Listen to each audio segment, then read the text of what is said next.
آپ کو معلوم ہے کہ ماہ ربیع الاول کا آغاز ہو چکا ہے۔ یہ ماہ مبارک حضور صلی اللہ علیہ وسلم کی سیرت مطہرہ سے ایک بڑا گہرا تعلق رکھتا ہے۔ حضور کی ولادت باسعادت بھی اسی ماہ مبارک میں ہوئی،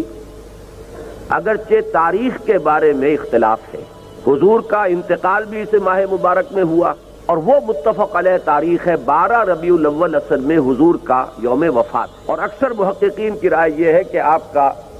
یوم ولادت جو ہے وہ 9 ربیع الاول ہے۔ یہی وجہ ہے کہ مجھے یاد ہے کہ ہمارے بچپن میں اس دن کو جو لوگ کچھ تھوڑا بہت مناتے بھی تھے تو 12 وفات کے نام سے در حقیقت یہ نام یاد کیا جاتا تھا۔ حضور صلی اللہ علیہ وسلم کی وفات کا دن ہے، کچھ کھانا پکا کر کچھ غریبوں کو مساکین کو کھلانا، یہ در حقیقت چیز تھی کہ جو اب ہوتے ہوتے اس نے بہت ہی ایک دوسری صورت اختیار کر لی ہے۔ اب یہ ایک جشن بن گیا ہے اور ایک